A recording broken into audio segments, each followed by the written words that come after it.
Hi friends, welcome to our channel.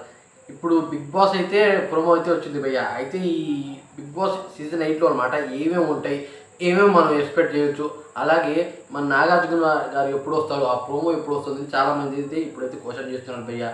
అదే కాకుండా ఈ మూవీలో చాలామంది ఎంతమంది కంటెంటర్స్ ఉన్నారని కూడా కొద్దిగా యూట్యూబ్లో సెర్చ్ చేస్తూ కామెంట్ అయితే చేస్తున్నారు.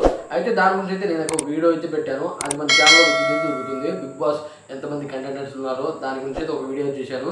అయితే భయ్య ఈ సీజన్ 8 అనమాట మనకి కొన్ని ఇంట్రెస్టింగ్ విషయాలు అయితే చెబుతుంది. ఏంటంటే కొన్ని ఇన్ఫినిటీస్ అయితే ఇప్పుడు గేమ్ పరంగా చూసుకున్నట్టయితే ఒక గేమ్ అయిపోతూ అంటే ఒక గేమ్ అయిపోవాలి పక్కగా, కానీ అయిపోతూ అదే గేమ్ రివర్స్లో కూడా తిరుగుతుంది.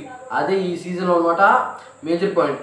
ఇంకా ఏంటంటే ఇప్పుడు ఇన్ఫినిటీ గేమ్స్ అన్నమాట వేరే లెవెల్లో అయితే ఉంటాయి. అన్ని సీజన్లో కాకుండా ఈ సీజన్లో డిఫరెంట్ రకంగా అయితే గేమ్స్ అన్నమాట విపరీతంగా అయితే ఉంటాయి, అనంతం. దాని తర్వాత ఫైట్స్ మనకి తెలుసుగా, ఎంతైనా సరే అన్ని గేమ్స్ ఉంటే ఒక్కొక్కళ్ళకి ఒక్కొక్కరి మీద అయితే కోపం వస్తూ అలాగే ఫైట్ కొట్టుకుంటూ ఉంటారు. దాని తర్వాత కామెడీ చెప్పే పైనే లేదు. ఎంటర్టైన్మెంట్ విషయంలో అన్నమాట సీజన్ 8 తగ్గేదే లేదని చెప్తున్నారు. బయట అయితే మంచి టాక్ అయితే వస్తుంది. అయితే 2 హౌస్లు అయితే అంటున్నారు భయ్య. ఒక హౌస్కి మనం తట్టుకోలేము, అలాంటిది 2 హౌస్లు అంటే వేరే విషయం కదా. ఎంతైనా సరే ఇప్పుడు సీజన్ 8 అనమాట ఇన్ఫినిటీ, ఏదైనా సరే ఇన్ఫినిటీ అంటే అయిన కాన్సెప్ట్. అంటే ఒక గేమ్ అయిపోయింది అనుకో, ఆ గేమ్ మళ్ళీ రిపీట్ అవ్వచ్చు సీజన్ ఎండింగ్లో. అంటే సీజన్ ఫస్ట్లో అనమాట ఆ గేమ్ తీస్తారు, మళ్ళీ సీజన్ ఎండింగ్లో అదే గేమ్ మళ్ళీ రిపీట్ చేయొచ్చు. అదే రకంగా ఇప్పుడు ఎంటర్టైన్మెంట్ అనే కాన్సెప్ట్ కూడా, అదే కామెడీస్ కూడా అదే రకంగా రిపీట్ అవుతూ అవుతాయి.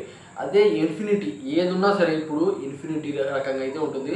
మన నాగార్జున అయితే ఆగస్ట్ నెలలో అయితే ఆయన ప్రోమో అయితే వస్తుంది. అది వేరే లెవెల్. నాగార్జున బూస్టింగ్ అంటే మనకి ఎంతైనా సరే ఆయన బూస్టింగ్కి హ్యాండ్స్ చెప్పాలి. ఆయన బూస్టింగ్కి అనమాట ఎంతైనా ఇవ్వచ్చు. అలాంటి బూస్టింగ్ అయితే ఆయన అయితే ఇస్తాడు. ఆయన బూస్ట్ చేయడం వల్ల ఇంకా బిగ్ బాస్ సీజన్ అనమాట ఇంకా వైరల్ అవుతుంది. నాకు తెలుసు అనమాట. ఇప్పుడు ఎన్టీఆర్ అన్న చేసిండు, అలాగే నాని గారు చేశారు, తర్వాత మన నాగార్జున గారు చేశారు. నాకు తెలిసి అనమాట భయ్య, ఎన్టీఆర్ అన్న బాగానే చేశాడు. ఎన్టీఆర్ అన్న తగ్గు చేసే విషయం లేదు. కానీ నాని అన్న ఉన్న సీజన్ అనమాట కొద్దిగా డౌన్ ఉంది. తర్వాత మన నాగార్జున గారు మళ్ళీ అందుకున్నారు భయ్య. ఇప్పుడైతే తిరుగు లేకుండా అయితే ఆ సీజన్ అయితే స్టార్ట్ అవుతుంది. బిగ్ బాస్ సీజన్ 7 అనమాట వేరే లెవెల్ అవుతుంది. ఆ టాస్క్లో అనమాట వేరే లెవెల్. ఈ 8లో అనమాట ఇంకో రకంగా అయితే ఉండబోతుంది. అంతమంది కంటెస్టెంట్లో అనమాట ఈ బిగ్ బాస్ సీజన్ వేరే లెవెల్ అయితే ఉండబోతుంది. ఎంతైనా సరే కమ్మింగ్ సూన్ వస్తే చాలు. ఎంతైనా సరే బిగ్ బాస్ అంటే బిగ్ బాసే. ఒక ఇంట్లో అంతమందిని వచ్చేసి వారానికి ఒకళ్ళు తీయటం అనే కాన్సెప్ట్ వేరు అది. మరియు దాని తర్వాత ఇప్పుడు ఈ వీడియో అయిన తర్వాత దీంట్లో ఎంతమంది కంటెంట్స్ ఉంటారు, వాళ్ళు ఎంతంత రోజుకు రెవెన్యూ ఎంత తీసుకుంటారు, దాని గురించి ఒక సెకండ్ వీడియో చేస్తాను. అయితే మన ఛానల్ సబ్స్క్రైబ్ చేసుకుంటే మన వీడియో మీకు ఫర్దర్గా వస్తూనే ఉంటాయి. తెలుసుందా, బిగ్ బాస్ ఎప్పటికప్పుడు అప్డేట్ మీకు ఇస్తూనే ఉంటాను. Thanks for watching. ఇలాంటి మరిన్ని వీడియోస్ కావాలంటే మన ఛానల్ సబ్స్క్రైబ్ చేసుకోండి. సబ్స్క్రైబ్ చేసి నేను చేసే ప్రతి వీడియో మీకు ఫర్దర్గా వస్తూనే ఉంటాయి. Thanks for watching friends.